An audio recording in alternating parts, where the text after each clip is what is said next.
Hi everyone, welcome to episode 7 of the SJX podcast. I'm here with Brandon, and today we're going to talk about a couple of the things that have happened recently in the world of watches, including the relaunch of Urban Jürgensen, the recent spring auction season in Hong Kong, Geneva, and New York, and lastly, some of the new watches that Breguet has launched for its anniversary.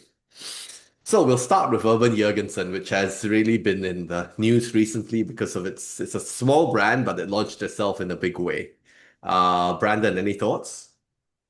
Yeah, this is something I've been looking forward to talking about ever since Watches and Wonders when we got the preview.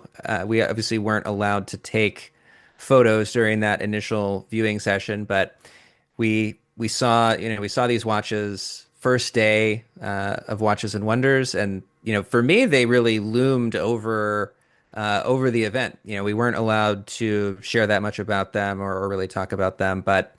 Uh, they really stood out. They really had a big impact on me when I seeing them in the room, and that really stayed with me. And I was really excited to see the launch and to see the good feedback that they got for them because I think it's well deserved. They obviously put a lot of work into those watches, and just as an enthusiast myself, it was great to finally get to see, the big macro pictures that that you and others took of them. I think all three models very strong. I'm certainly excited mainly about the UJ1, just its connection to the oval tourbillon, the movement structure is very exciting and cool to see the tourbillon move in those 1 second jumps, and then the perpetual calendar with collab with Andreas Streller, who's done a lot of other great perpetual calendars in the market. Um, Instant jumping, some really interesting things going on, hyper accurate moon phase on top of that uh, double wheel movement. Just very solid package. Yeah. I agree. I'm impressed with the product, as I wrote in the article. The quality, when you see it in person, you can see the quality of execution is extremely high. And I actually like the case with these short lugs. I know they got quite a lot of criticism online, but I like the case. Um, as many people have said, as I've said, the watches are not, I would say, not exactly value propositions, but I think they're fairly priced enough for the quality, especially given the level of the market now. But I think it's one thing that is somehow lost, I think, in the discussion on the watches is that if the formula of Urban Jürgensen, in broadly speaking, is not an old one, right? A rich person buying a watch, luxury watch brand. This has happened before, and often it hasn't ended well. But in this case, I think actually it is different because I think the people behind Urbanson you know what they're doing, which is quite a rare combination of having investors and owners who know what they're doing, who understand the business, having a guy running the business who's a real watchmaker who understands watchmaking, and understands real quality. So I think the combination is right. I mean, if I could afford it, I would buy the Tokyo. I think it's a great watch. Um, the UJ2 is more affordable, it's more practical, but of course it's not as exciting as the Tourbillon. The Perpetual, I think conceptually is interesting. Technically, it's also interesting because of Andres Streller's approach to a Perpetual. But I feel it is a bit too thick. And I think that's just a necessity because of the perpetual calendar construction. So the bezel, especially, you can see is quite thick.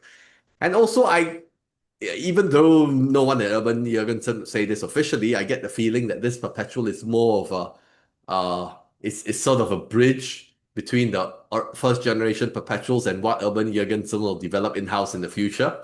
I don't think this perpetual is something that that the brand envisions to be their hallmark perpetual calendar for the next 20 years. I'm sure they are working on something else in-house. I kind of like it though. I mean, it kind of has that almost pocket watch on the wrist feeling that some complicated langas do. Yes, yes. It feels Mm. very substantial, and it doesn't feel too light or too heavy for its form factor. It just Mm. it feels like it sits really well. And I think the short lugs contribute to it wearing well. Yeah.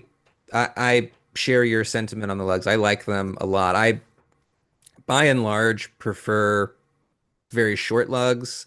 I think that it just really makes almost any watch wear better for almost anyone.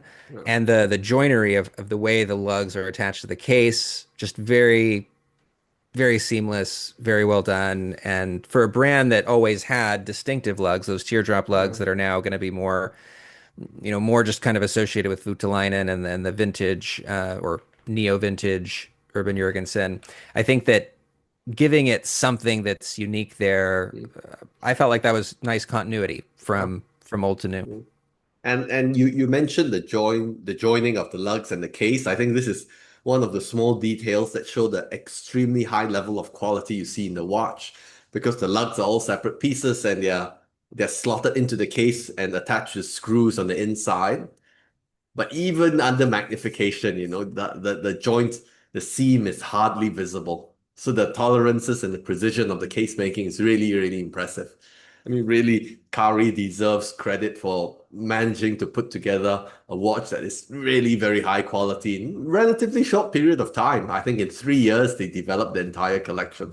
One of the things I think is interesting about them, especially particular this is particularly to the UJ2, the time only model, the the use of guilloche or rather the lack of guilloche on the main dial portions, I think is a nice and interesting touch. We've written at length about Mm, Voutilainen's beautiful guilloche work yeah, and his new facility that he's set up, Broadbeck Guillosage. But I think there's so much guilloche in the market now that I think using it as sort of a detail around the edge, I think really works well yeah, for that design. And I think the overlapping sub-seconds that carries the Clos de Paris yeah, from the edge across into the dial reminds me a lot of George Daniels' yeah, work, and yeah, is just a very cool detail that yeah, really livens that up. I think it yeah, looks better than if it would have had full guilloche or no guilloche. yeah. I think that mix is very cool. And I think what you say also, this illustrates the fact that Kari Voutilainen himself has good taste, because he designed Hmm. these watches right down in the smallest details. A lot of them are his aesthetic vision, and it shows he has good taste.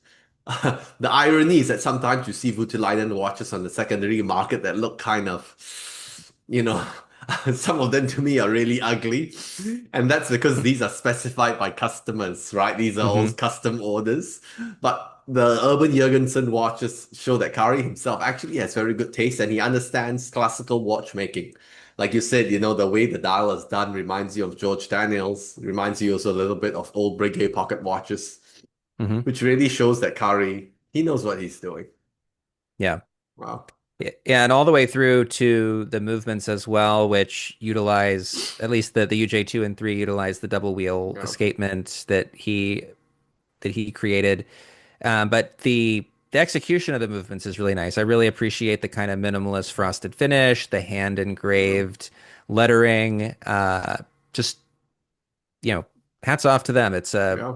really strong launch, and I'm really glad that they're out now, and like we Yeah. can finally talk about that. And that was something Yeah. I wanted to talk about Wow. during the our podcast in Geneva Yeah. right after Watches and Wonders, just because it still was Yeah. strong in my Yeah. mind, having been our first appointment of the Yeah. show. Yeah. It's I mean you also mentioned the finishing, and I think looking just at the pictures of the watches, you do not know how it is made, but I think it is also telling that the Urban Jurgensen finishing is done in the traditional way. Like all the aspects are done the traditional way. I spoke to one of the decorators from the brand who was at the event, and even like the frosting, it's done manually. The polishing of the steel parts. I think the thing today is that with the right machine-made components and very minimal hand finishing, you can get a result that's indistinguishable from something that is done the traditional way. So Yeah. actually, for a brand to do it the traditional way, nobody actually would know. Nobody can tell the difference from the product itself. So the fact that they're doing it, I think, says something about what they're trying to do. Hmm. Yeah, it's we've kind of talked about this a little bit before. You have, first you have uh, technologies. First it was the chronograph, and then the perpetual calendar, and then the tourbillon that, kind of diffused across different brands, and then down through the pricing. I think we're seeing some of this similar type of diffusion of these really popular, finishing flourishes like inward angles and things like that.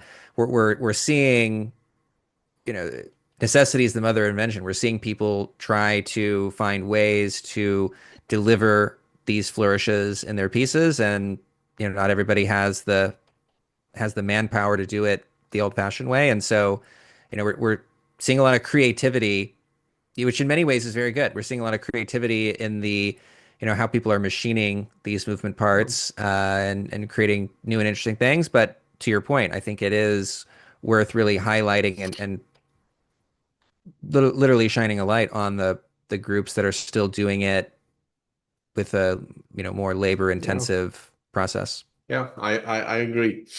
Yeah. So Urban Jürgensen, I think it's it was it's well, it is the first brand launch of the year, and I think it set a good tone for the rest of the year. Speaking of the tone, we can move on to auctions. Yeah, Yeah, you were there.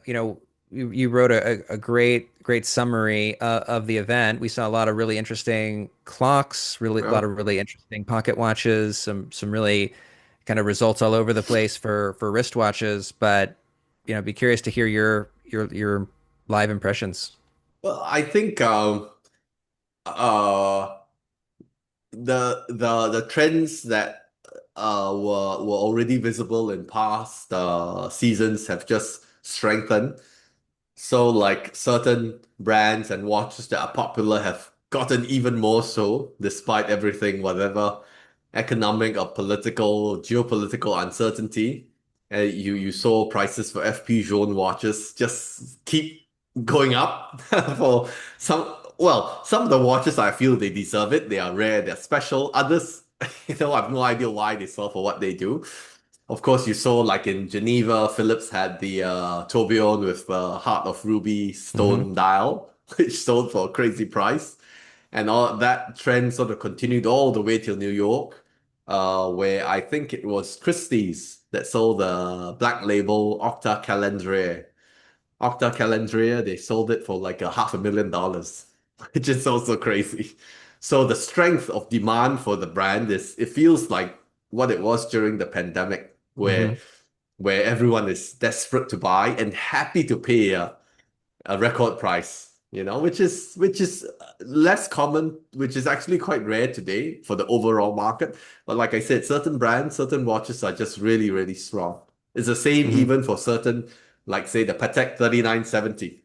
In the last 1 year, I think prices have tripled across the board for 3970, which again, it just sort of reflects. I guess it's social media. It's one of the Hmm. drivers. Everyone sees the same thing. Everyone and the algorithms in social media accentuate the fact that people see the same thing, right? Once you Yep. like pictures of apples, you will never be shown an orange. You just every day are shown more and more apples, and everybody gets diverted into the same thing. I think that is one of the reasons driving this trend. But at the Yeah, same, yeah, I would agree. yeah, I was just gonna say, thinking back on the 3970, I mean, I remember back in the, when I was first getting into this hobby, it seemed like the 3970 was, really took a back seat to the 5970. yeah. Everybody wanted the cool lugs and the square pushers of the 5970, and the 3970 was sort of like, oh, like, just save up for a 5970 was Yeah, kind of the yeah. collector mindset back then. So it's just funny to see things like that change. But to your point about Jorn, that we've seen, prices kind of contract for kind of the more mainstream brands over the last few years, and just seeing Jorn kind of like last man standing in a way, uh, at these higher price points relative to estimates is, to your point, it speaks to the ongoing demand Yeah. for things that are really still very popular. And he has Yeah, such a great he's built an unbelievable brand, an yeah, unbelievable following for for the level of for the quantity of output that he has. yeah. It's I mean, even we see weakness in prices for many other independents, but the Hmm. value of his watches has still remained strong. I guess also it's because fundamentally there is something there. The watches are expensive. Maybe some of them are overvalued, but I think there's something there, given the position of his brand, what he has invented, who he is. So at least there's some, it's in a way grounded in reality. Hmm. Uh, but yeah, and I think this might it might be helped even further when he opens his museum next year. He's planning it for next year. And everyone knows by now he bought the Breguet Sympathy clock at Philips, um, which actually I'm supposed to write the article on, but actually it just the article is so long.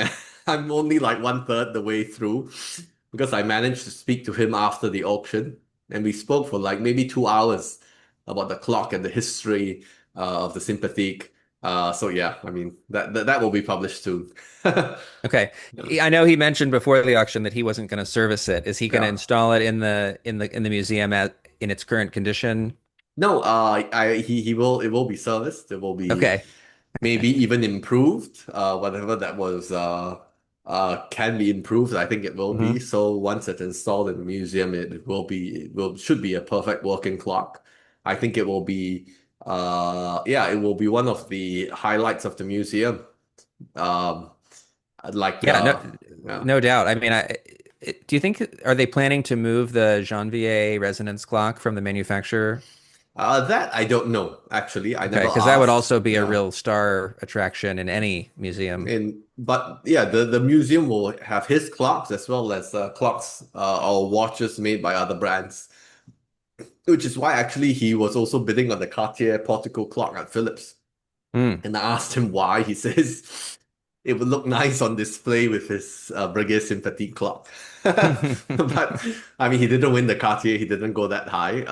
Yeah. But you know, I think the museum will be quite interesting. It will probably be yeah, it will actually be the only other watch museum in Geneva, maybe even in the whole of Switzerland, that is shaped by one person's taste, right? Because the only other museum like that is the Patek Philippe Museum in Geneva, and Hmm. that is basically Philippe Stern's museum, and they're shaped by his taste, his collect. It Hmm. is his collection. It's basically one man's collection.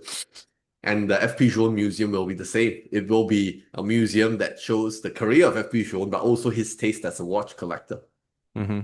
Yeah. Yeah, that's cool. And I know that Jorn retains like one piece of every reference, I Yes. believe. At Yes. least, that it wouldn't be, one-offs. But it'll be hopefully we'll get to see some of those. I was Yes. learning, I was watching a video the other day about the fashion industry and, haute couture, high fashion.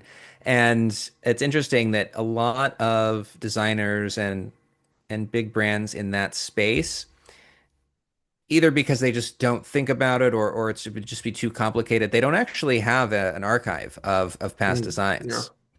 And for some, they're just, in cardboard boxes, Yeah. things like that. I think Yeah. that Journ's vision is clear by his actions all the way back to the Yes. beginning of him starting this Yes. brand. The fact that he's had this intentionality uh, behind what he's been doing this whole time. Yeah. Um, I think that's the type of passion that inspires the type of fervent collecting that we Yeah. see of his stuff. I think that's you make a good point. This is one thing that sets Francois Paul Journe apart from many other watchmakers is that I think you could call it ego, you could call it vision, but I think from the very beginning, he wanted to be, or rather, he wanted to go down in history as a great watchmaker, Hmm. somebody who people would mention alongside Breguet and so on. And all of this, I think, was actually he was building up to the point, and he knew that one day he would be great, and when he's great, he would need all his material to fill his museum, so that it'll make it easier for people and future generations to remember him. Yeah, I Yeah. mean, they say history is written by the winners, and Exactly. he's taken Yeah. that to heart. Yeah. So yeah, so on the topic of auctions, besides these clocks, there were a couple of other things that stood out. Are there any that stood out in your mind? Well, there was the Vacheron minute repeater, the Yeah. 6448 in platinum Yeah. with the diamond Yes. markers Yes. that got a big result. Yes. Piece unique from 1961. Yeah. That's a very Yeah, good looking watch and it's really nice condition. yeah. I mean it's essentially new old stock. Yeah. Yeah. If I'm yeah. Um, we got to see the Yeah. thinnest mechanical wristwatch of all time Yeah. finally come to market, the Yes. Constantine Shiken Thin King, and Yes. got a result Yes. in excess of 500,000 Yes. in any currency that you could put Yes. on that. Um, Pretty cool to see that, and I was surprised. It's just he's one of the independents who I think is a little bit more under the radar. Yeah. I think he's becoming more prominent, especially in certain key markets. But nonetheless, that was more than I thought. That type of watch would be able to get in this Yeah. environment, and so I was happy for him there. Yeah. We talked during our auction preview podcast. We talked about the Haldeman H1 being estimated at a pretty reasonable range. It Yeah. sold well above Yeah. the range, but excited to see that for both the brand and the collectors of that brand who have been believing in that type Yeah. of watchmaking, which certainly appeals to me. Um, and then there was the unique Lange 1815 chronograph for the Mm. 2022. It was basically the trophy for the Concorso Yes. d'Eleganza classic car show. The winner was awarded this watch as part of it, and evidently is not very sentimental and decided Yeah. to let go of it here. Yeah. But got a good result for doing so. Definitely a very cool watch in terms of its just design, colors, Mm. engraving on the back. Super cool. Yeah. And I think it sold for actually a pretty strong price. The this 1815. It feels to me in general like Lange prices on the secondary market have taken a hit in the last 1.5 years. But the Lange watches that are really rare or unique, like this 1815, they still do really well. They still have a lot of demand. And then Yeah. we obviously had kind of on the topic of clocks, the Cartier selection of clocks did extremely well Yeah. at Phillips in both Hong Kong and Geneva. It's definitely some really just striking one of a kind Yeah. pieces. And when I was writing about those, one of the things that really stood out to me was the fact that some of the ornamental components, the engraved jade Yeah. dial, the coral Yeah. Bixie and Yes. dragon base of one of the Yeah. clocks are considered to be found objects. Yes. Cartier's representatives traveling around the Far Yeah. East at that time, found these Yeah. objects at markets and things like that, brought them back where they were repurposed. Yeah. They were drilled and Yes. modified. Yes. Some diamonds were added, but they were drilled and modified to be uh, components of those clocks. And one of the things that just kind of warmed my heart. It just makes me think about how, first of all, different the modern industry is in some ways, but also it makes those products seem even more authentic, other than Yeah. just their provenance as historical Yeah. Cartier objects. Yeah. Um, so that's just something I think is cool. Craftsmanship really has there's no geography that has a monopoly on craftsmanship, and I think that just that it's kind of a true fusion of East and West that I think Yeah. makes those even more desirable. Yeah. And I think also the irony is that these objects are so much more valuable because they were modified by Cartier. I think in the original state as Chinese antiques, I don't think they will be worth nearly as much. So it just together it is when they can achieve the kind of values that they did recently. Hmm. Uh, and speaking of China, there were also a couple of interesting Chinese market watches that we briefly touched on in earlier podcast. Philips sold like a small collection of Chinese market watches, which actually followed Sotheby's selling some Chinese market clocks in its Hong Kong auction a few weeks earlier. These watches and clocks I think, are all like completely out of far from today's taste in collecting Chinese market watches and clocks. Hmm. And you could see from the results at Sotheby's, some of these clocks, one of them I think sold for like 25 million Hong Kong dollars 20 years ago. And then now it's sold for like 6 million. So it sold for like a fifth of what it did before. But at the same time, there are still people who are bidding on it, which shows even if things go out of fashion, there are still takers. Like I think it was interesting at Philips. I was at the Philips auction where they were selling the Chinese market pocket watches with enameled scenes of people hunting elephants and tigers and set with pearls. Uh, and majority of the lots, I think it was the same two bidders from Germany and Miami Hmm. competing on these watches. But you could tell that whoever they were, these buyers really wanted these watches, which is interesting. It shows that even if something is far removed from today's taste, there are still people who appreciate craft and history. It's interesting that they sold for more years ago, given that the audience for this stuff has grown so much thanks to things like social Uh, media.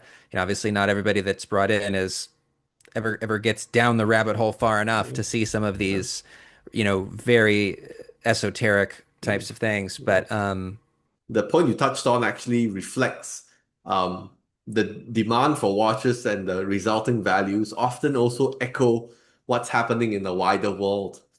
So like I think at the time these watches were selling for a lot of money. It was like when China uh first grew rich and Chinese mhm, collectors were shopping, especially in Hong Kong.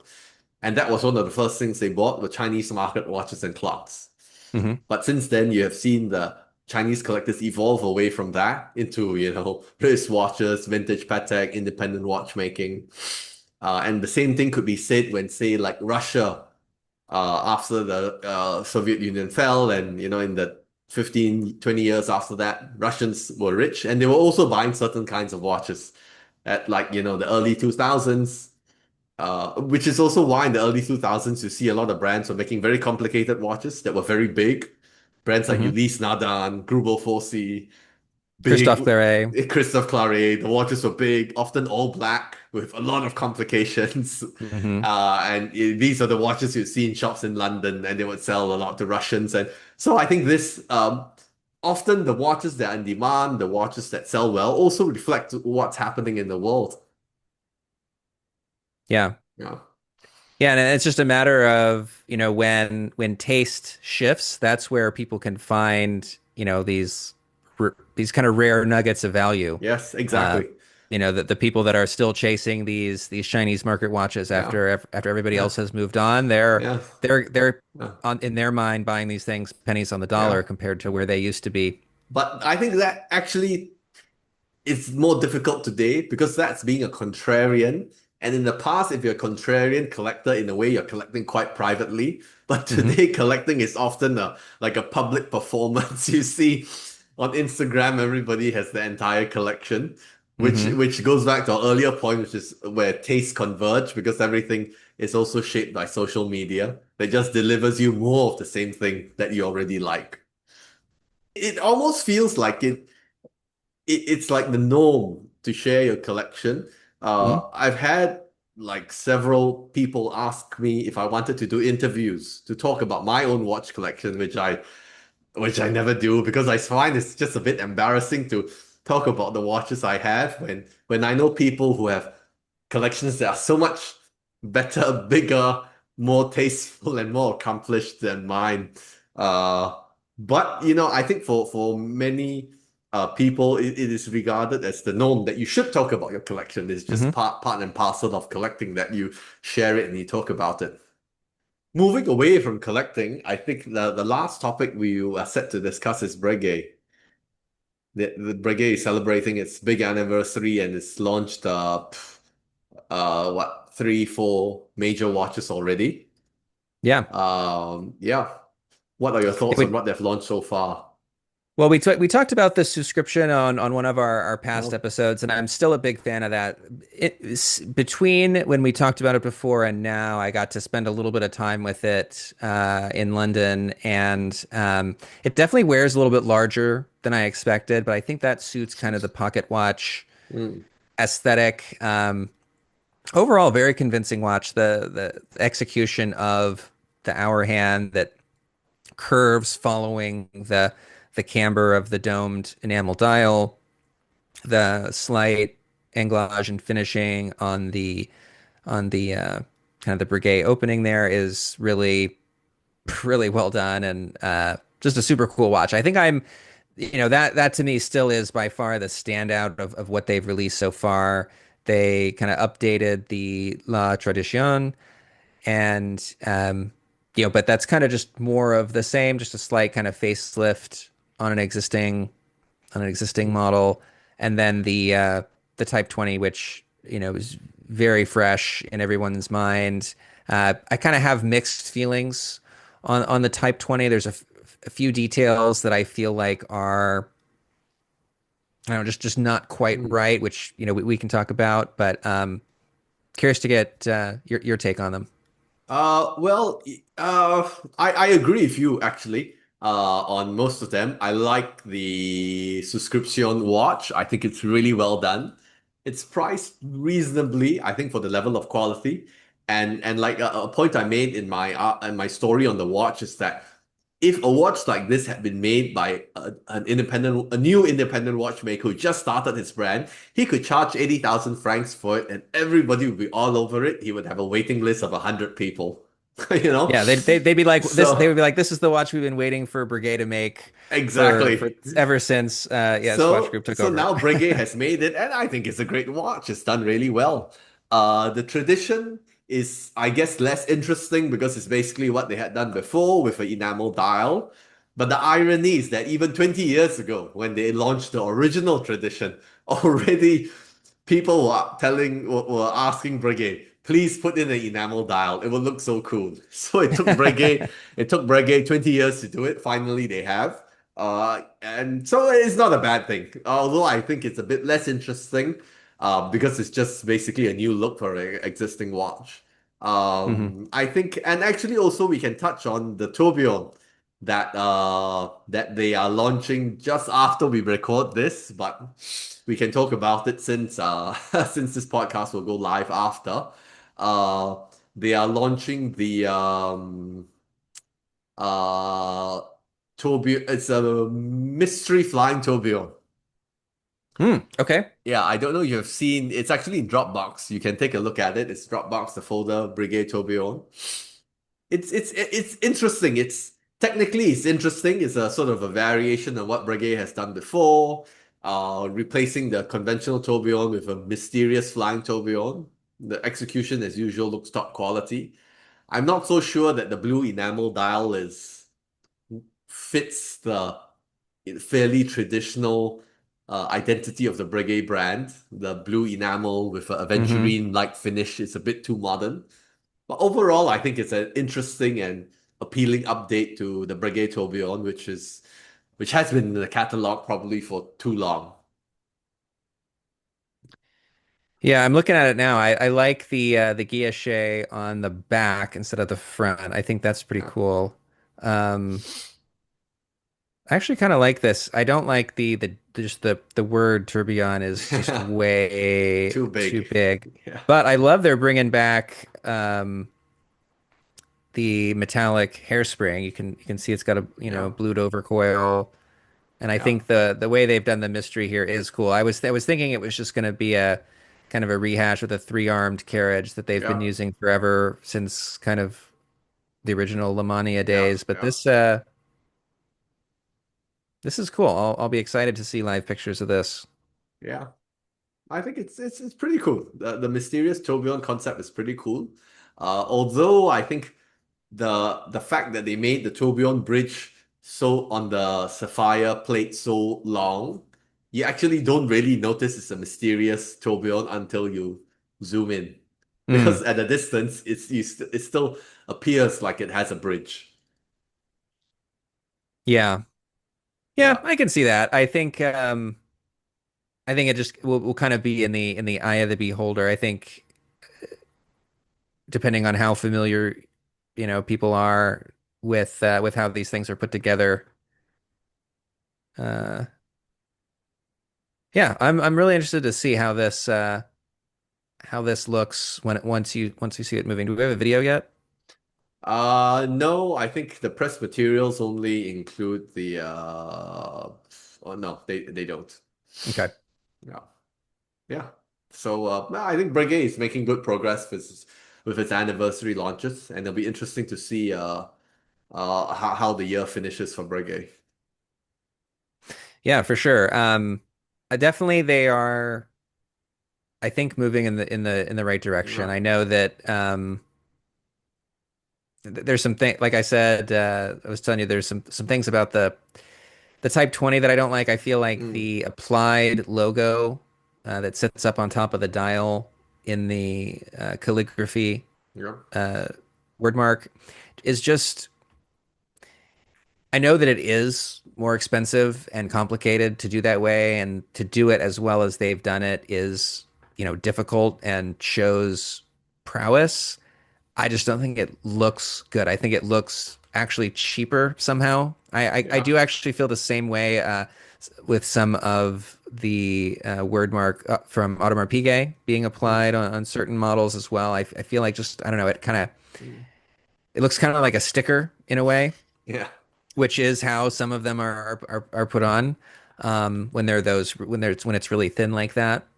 But and then I'm not totally convinced by the movement, architecture, and Mm, finishing. I think fundamentally the form factor is good. yeah. Manual winding, the size, the colors, the execution, the lack of 4:30 date window Yeah. is nice. But I don't know. I would have. I think the watch would have worked better aesthetically with a more traditional view through the case back. I don't think telling a story about an aircraft Mm, that was obsolete by the time the Type 20 was originally invented yeah. makes a lot of sense. Um, Yeah. so that's just sort of my take on it. But I've always kind of been a little on the fence about the modern iterations of the Yeah. Type 20. So I'm not necessarily the best person Yeah. to speak on it. I agree with you that the logo is a bit much, but I think this seems to be common across many of the anniversary watches for Breguet. Like we talked about the new tourbillon earlier, and it has the applied logo as well as applied tourbillon, Hmm. which also is too much. So maybe Breguet is just trying a little too hard to emphasize the brand and the typography in the anniversary watches. But I think like we also agreed all these watches are going in the right direction, and I think more interesting will be what they signify for Breguet's future models, because all of these are anniversary watches are limited editions. So it'll be interesting to see how they develop this and how they change they improve their regular production catalog with all of this. Yeah, definitely. The thing that makes me excited is there's definitely a lot of details here that I think there's a lot here to work with subsequent regular production models that it would be super easy for them and almost inevitable that at some point there'll be versions of these that don't have the Yeah, applied logos, yeah, either because they're guilloche or because they're skeletonized or because they have a sapphire dial, whatever it is. There'll probably be any number of permutations. So, I don't want to, I'm more excited than I am, yeah, disappointed with these for sure. yeah. Are there any other recent launches that caught your eye or that you got excited about? A watch that I wrote about kind of a little bit on a whim, but as I was writing about it and looking at the pictures, just sort of kind of, fell in love with a little bit is the Colloquium Project One Variant F with the luminous dial. So for those that don't know this brand, it's a fairly new micro brand from several people that are have been in the industry for a while come together to make this watch. It has a die cast steel case, which is not typically a luxury process. Most cases are stamped and machined, and this is in basically injection molded metal in a way. And I grew up playing with die cast metal toy cars and things like that. So that's where what I think of when I think of this manufacturing process. But it actually looks really cool in the watch, and it has a nice box sapphire crystal. But the special thing about this watch is the dial, which has these 488 individually applied, basically polymer ceramic cylinders of varying height and width that are clustered together at the index points around the dial and that glow this really cool purple color at night. So, um, I'm really, I'm curious to see this watch in person at some point. And it's definitely I've definitely spent more time thinking about it since writing that article than I probably do about, some of the other things I've written about. Um, and I think the price point is pretty reasonable. It's just under 4,000 Swiss francs. It might already be sold out right now. I think it was a 399 piece limited edition, but super cool new model. I think it's the strongest thing they've done. And this is still just Project One according to their naming schema. So it'll be really interesting to see what they come out with next, and hopefully this is wind in their sails to keep up this kind of thing because it's I think light in general is an underutilized design design characteristic, and that can be light through some sort of layered sapphire. Ming does a very good job with this of creating these Mm. multi-level dials where there's lume on different levels. I think this colloquium is similar in that regard of using light in a more innovative way than we see from most of the Mm. big brands. Yeah, I agree. I like the colloquium concept. I like the people behind it. I would actually buy one if the watch were a bit slimmer. Mm, The idea of this cast steel case is interesting, but I feel the watch a little bit too thick. I mean, who knows? Maybe they'll make a slimmer version. And if they do, I'll definitely buy one. hmm You know. And Maybe they'll switch. Maybe they'll get a micro rotor movement or something. yeah. Oh, actually, I'm sure there are ways of re, of constructing the watch as it is now to make it a little slimmer. Hmm Even if it's not substantially slimmer physically, you could change. It will be perceived as slimmer, I think, if you change the construction of the case, the crystal, how the dial is done with these tubes. So we'll see. We'll see what else they have up their sleeve. Yeah. Yeah. And it's a hair under 12 millimeters thick, just Yes. for listeners. Anything else stand out for you recently? Um, no, I mean, I think we talked about the things that I've been most excited about lately. Mainly the Urban Jürgensen. Um, I'm curious, are you following, I'm sure you are. To what extent are you following Masa and Co. out of Tokyo and their in-house movement that they've been making? Yeah, I've seen the pictures. I it looks like a nice quality watch, but for me, such watches increasingly are less interesting because all of Hmm them are following a very similar formula, hmm which is time only watch with finishing. Even if the finishing is well done, I think for me this is not interesting anymore. Not like it was, I don't know, 10, 20 years ago when Dufo first started doing it, or Kari first started his brand. Today, it feels like everyone is following this formula simply because it is something that sells well today. Hmm. Like I've written before. I think interesting watches are one that reveal a watchmaker's vision of what he wants to create, and I find it hard to believe that 70% of watchmakers today share the same vision of a time-only watch with nice finishing. You know? So, Yeah, yeah. fair enough. Fair enough. The bridge architecture is reminds me actually of some vintage pocket watches. Hmm. It echo, there are certain watchmakers making pocket watches that I think use similar concepts. One that is different but at the same time similar is Albert Potter. You've probably seen Albert I was Potter just gonna say watches. because I actually have a tab open from the one Yeah, that sold it at was it exactly. Phillips? So yeah, I mean, even the steel cap that is integrated into the bridge, this I think Peter Speak Marine was probably one of the first to do something like this in modern Mm. watchmaking when he launched his I forget the name of the movement that was really well done, but in the end was a I think it was just commercial called I think failure. it was just called like the Mark II or something like that. You remember that movement? He Hmm. launched it and it was kind of like a commercial failure, but it was a nice caliber. So yeah, I mean, it is interesting, I guess, to a degree, but it's not something that speaks to me today. I guess Hmm. just because it feels like too many people have done it, especially when many of these time-only watches today, I think all share similar architecture in that many of them are based on a handful of existing movements. I Hmm. doubt many of these actually are new calibers in the sense that they have new gear ratios, new mainsprings, and basically built from scratch.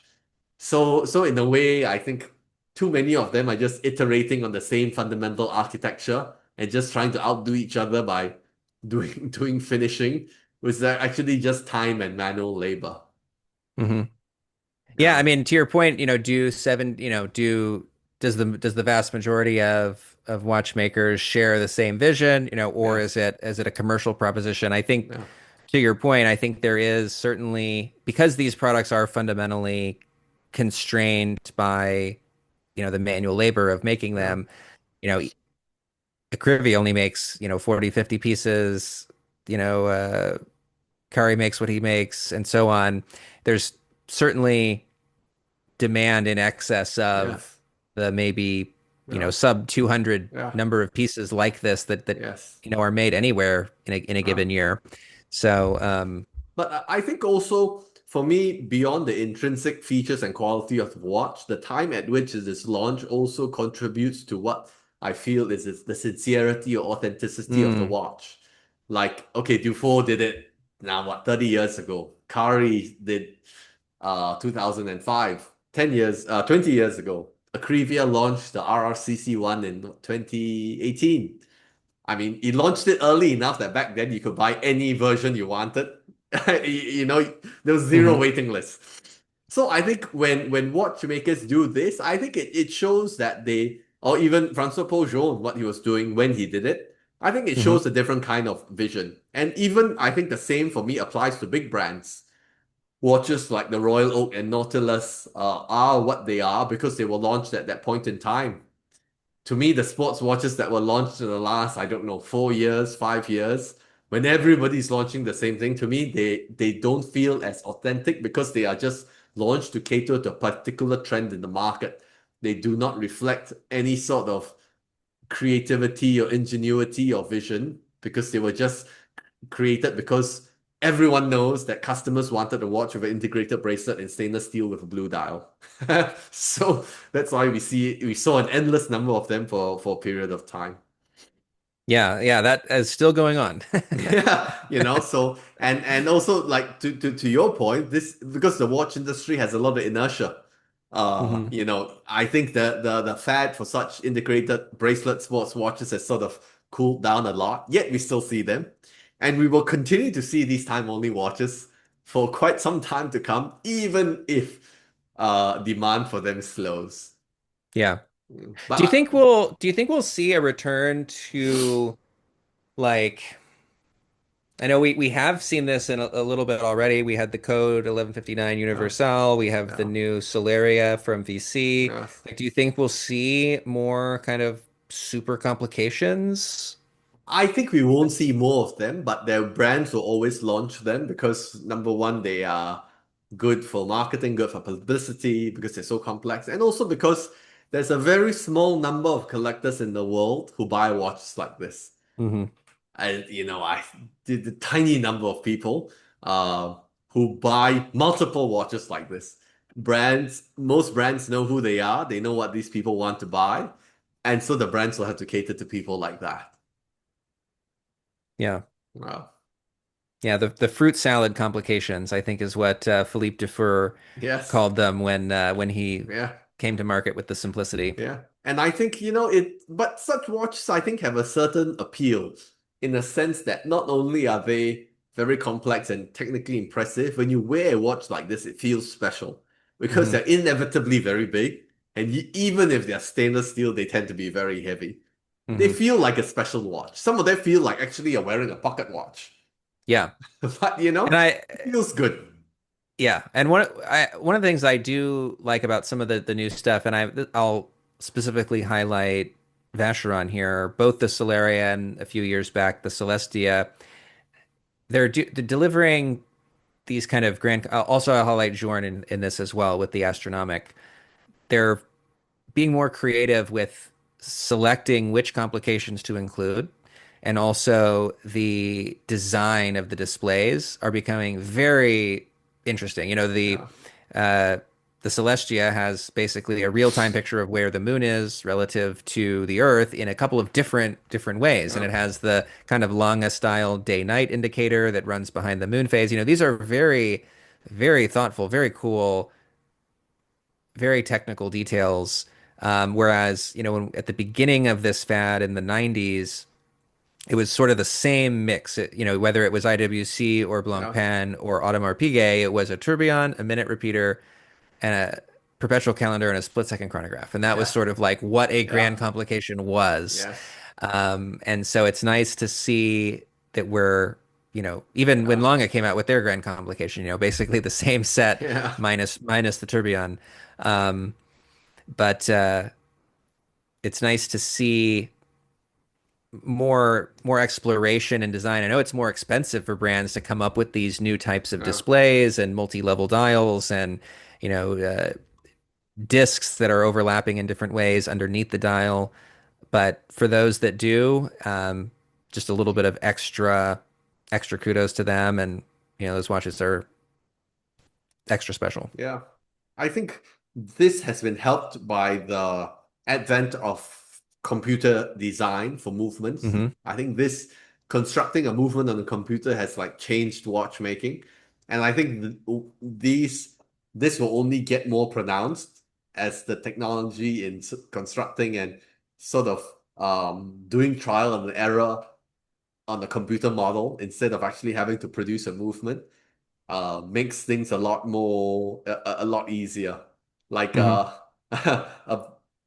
a great watchmaker once told me when he looks at the watch, he knows if it was constructed by the watchmaker who would make it. Because some watches he sees the construction is so complex, he's certain the guy did it on the computer and gave it to somebody else to produce. Because if you're making it yourself, you would never design something like that. And knowing that you have to produce it and then afterwards repair it. That makes, I think we talked about this with uh, with the team at Vacheron during Watches and Wonders, right? The with Jean-Marie Yes. Bouquin, who the designer of the Solaria and the Celestia, also did the assembly, Yes. and I think even some of the finishing Yes. of this La Premiere piece. So, um, you know, that's definitely an example of somebody who has had to create a design that he was willing to himself put Yeah. together. Yeah. Yeah. Yeah, okay. Cool. So now I think we have covered everything we wanted to talk about. Is there anything else we want to discuss in this episode? Yeah, I'll surprise you with one bonus topic, Mm. which is there were some ceramic Royal Oak perpetual calendars that came up in this auction season, and I wanted to get your take on these. The Royal Oak design is one that really is at its best when it's in perfect condition because the crisp edges Mhm. of the facets on the links in the bracelet, the facets on the case, and in particular the brush to polish transition on the bezel are really critical to that watch looking like it's supposed to look. And I think that ceramic is an almost it's almost a better fit for the Royal Oak than it is Yeah, for any other watch yeah, model because of that because of the nature of that design that depends on the crisp edges. And yeah. so whether it's the blue or the black, I was just curious, like what's your take on these? And I'm just kind of curious to get your thoughts on like ceramic as a fit for these models. I agree with you in that ceramic is a good fit because it preserves the edges and the finish almost indefinitely, because of the hardness of ceramic. But ceramic has a kind of gloss, even when it's brushed, Hmm. that makes it look different from metal, that I find is a little bit too glossy. Even Hmm. brushed matte surfaces on ceramic are a little bit glossy. Uh, so I think ceramic works well in certain colors. I think the black, of course, black is like the classic color. It looks good.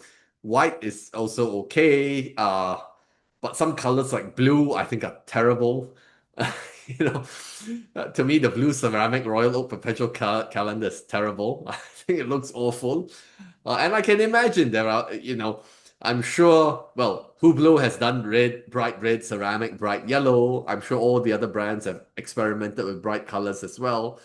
But I think there is a point whereby the colors verge into a territory where the watch no longer looks like it should. I think Mm. because even though these are sports watches, even though Audemars Piguet is a brand that's heavily part of pop culture, I find like the blue ceramic, it just doesn't work. I would much rather take a Audemars Piguet course, right, with the character on the face than a blue ceramic Royal Oak. I just think even though both in a sense are part of pop culture, I think course Hmm. works much better. It has with the brand, it makes more sense. Okay, yeah, Yeah, I appreciate that take on the yeah, colors and the surface textures.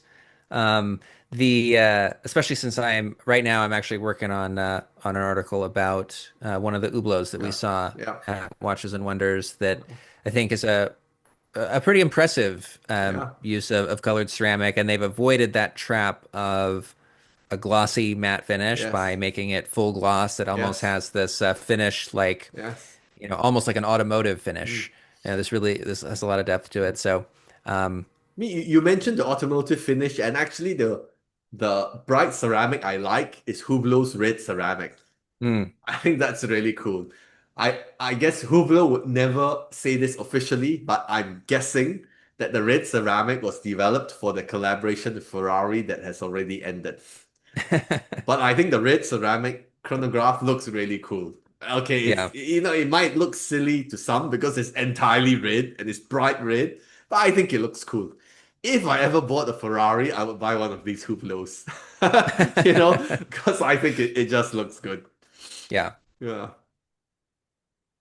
Yeah. Well, yeah, I wanted to get your take on these. I actually it's funny that we were Yeah. talking about the blue Royal Oak. I actually Yeah. have a tab up on that one Yeah. from the from the result because Yeah. it sold for over Yeah. 400,000 Yes.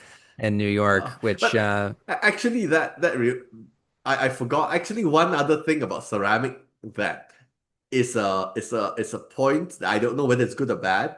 Is that the nature of ceramic means that many of the components inside have to be glued to the case. hmm.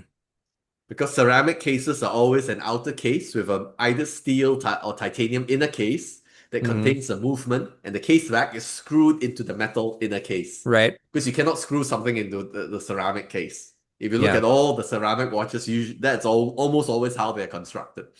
Hmm. So the inner case is usually secured to the ceramic outer case with glue. Of course, this is like industrial glue that you Hmm. will the two can never separate.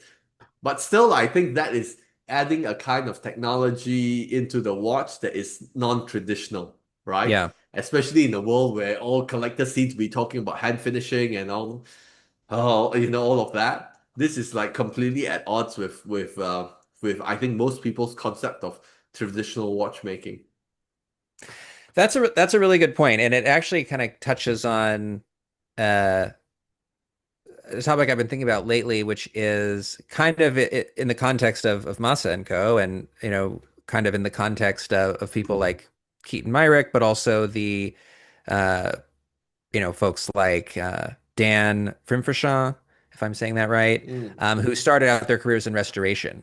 The folks that spent most of their time restoring antique pieces. Jorn is an example of this. Voutilainen, uh, you know, many of the greats got their start doing restoration work and learning what worked well, learning what was easy to repair, learning what could not be repaired, mm, learning what was an absolute pain in the ass to remake, and kind of forge their own vision of watchmaking on that basis. When you think about how these modern products are going to be serviced in the future and restored, certainly, permanent industrial glue is not the type of thing that no. comes to mind when you think Yeah. of, some poor watchmaker in the future is going to be, chiseling off a ceramic to be able to, Yeah. put this, beautiful movement in something else maybe. Yeah. But um, yeah, it's an interesting point, and it's something that each I think collector has to think about. What are they in this for? There's plenty of different reasons to be interested in watches, and certainly a inner case that's glued to the outer case isn't going to be a deal breaker for many people, um, and it probably shouldn't be, frankly, because these are going to outlast most owners. Hmm. But nonetheless, it's people are attracted to this because of the philosophy that goes into them, and it's certainly worth each individual considering what these different techniques mean to them. Yeah. Yeah. Okay. Well, I think that's a good note to end this episode of the podcast. Thank you everyone for listening. And actually, for everyone who's tuned into this, if you have any topics that you would like us to discuss in future episodes, you can drop us a line. You can find the contact form on the website or send us a message on Instagram, and we'll see if we can include some of these in future episodes. Yeah, that would All be great. right. We love hearing from listeners. All right. Thank you, everyone. Have a good day. Thank you.